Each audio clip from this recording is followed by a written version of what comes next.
한국 야구 팬들에게 윤성빈이라는 이름은 특별한 의미를 가지고 있다. 한때 그는 단순히 빠른 공을 던지는 투수가 아니라 미래의 국가대표 에이스 후보로까지 평가받았던 유망주였다. 마운드 위에 올라선 윤성빈의 가장 큰 무기는 단연 강력한 패스트볼이었다.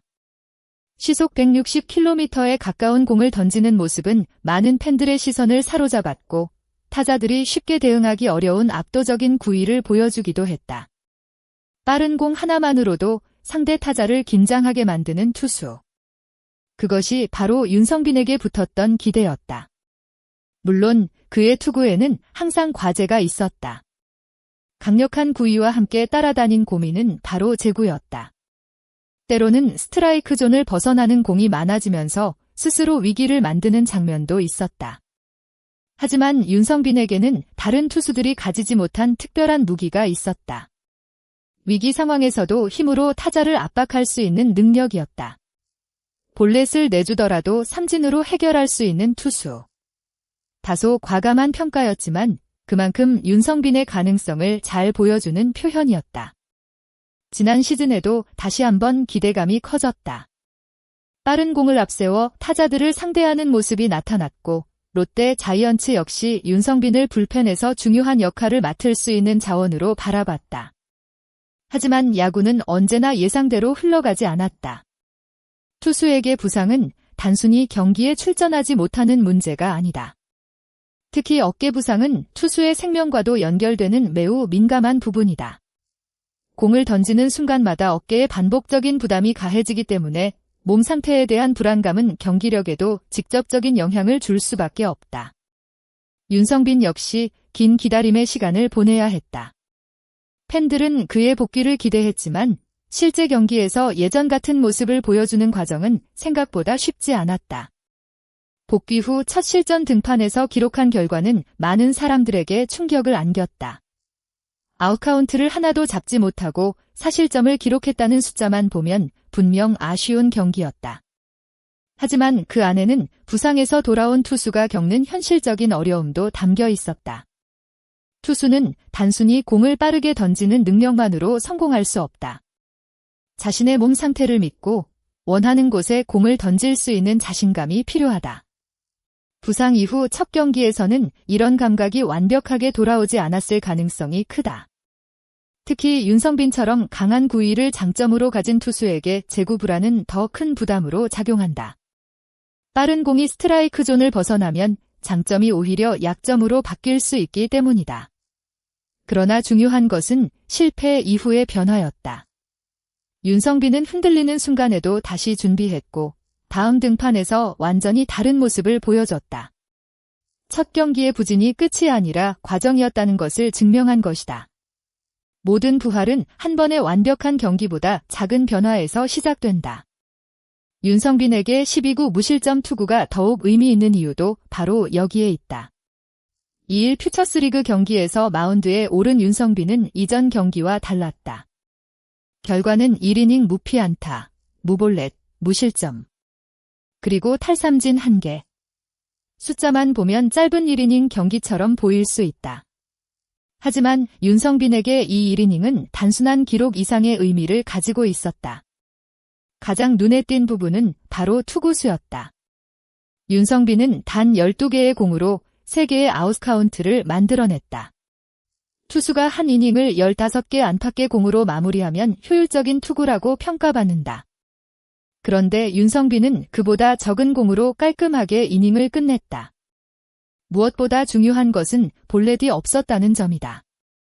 윤성빈이 앞으로 극복해야 할 가장 큰 과제는 제구였다. 아무리 강력한 구위를 가지고 있어도 타자와 정상적인 승부를 하지 못한다면 자신의 장점을 활용하기 어렵다. 하지만 이날 윤성빈은 불필요한 승부를 줄였다. 초구부터 적극적으로 공격했고 볼 카운트를 어렵게 끌고 가지 않았다. 타자에게 유리한 상황을 만들어주지 않았고 자신의 강점을 살리는 투구를 펼쳤다. 12개의 공.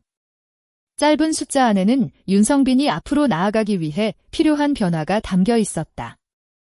많은 팬들이 윤성빈을 이야기할 때 가장 먼저 떠올리는 숫자는 160km다. 하지만 지금 윤성빈에게 가장 중요한 것은 과거의 최고 구속을 당장 되찾는 것이 아니다. 이번 경기에서 확인된 것은 최고 구속 152km였다. 물론 과거 윤성빈이 보여줬던 150km 중후반의 강속구와 비교하면 아쉬움을 느낄 수도 있다. 그러나 현재 상황을 생각하면 더 중요한 부분이 있었다. 바로 평균 구속이었다. 윤성빈은 한두 개의 빠른 공만 던진 것이 아니라 꾸준하게 150km 안팎의 패스트볼을 유지했다. 어깨 부상 이후 복귀한 투수에게 가장 중요한 것은 힘으로 무리하게 던지는 것이 아니다. 안정적으로 공을 던질 수 있는 몸 상태와 반복 가능한 투구 능력이다. 그런 점에서 이날 윤성빈의 모습은 긍정적인 신호였다. 억지로 구속을 끌어올린 느낌이 아니라 자연스럽게 힘있는 공을 던졌다. 투구 과정에서도 불안한 모습이 줄어들었다. 윤성빈에게 필요한 것은 160km의 기억이 아니라 꾸준히 던질 수 있는 150km일지도 모른다. 빠르기만 한 공이 아니라 타자를 잡아내는 공. 그것이 진짜 경쟁력이 된다. 물론 한 경기의 호투만으로 모든 것이 해결됐다고 말할 수는 없다. 1이닝은 짧다. 앞으로 더 긴 이닝을 소화해야 하고 여러 경기에서 같은 모습을 반복해야 한다. 연속 등판 상황에서도 몸 상태를 유지할 수 있어야 한다. 주자가 있는 위기 상황에서도 자신의 공을 믿고 던질 수 있어야 한다. 하지만 중요한 것은 시작이다. 복귀 첫 경기에서 아웃카운트 하나도 잡지 못했던 투수가 다음 경기에서는 완벽하게 1이닝을 막아냈다. 안타를 허용하지 않았고 볼넷도 없었다. 자신의 장점인 탈삼진 능력까지 보여줬다. 이것은 윤성빈에게 반드시 필요한 작은 자신감이 될 수 있다. 롯데 자이언츠가 윤성빈을 쉽게 포기할 수 없는 이유도 여기에 있다. 시속 150km 이상의 공을 꾸준히 던질 수 있는 투수는 흔하지 않다. 건강한 윤성빈은 여전히 팀에게 매력적인 카드다.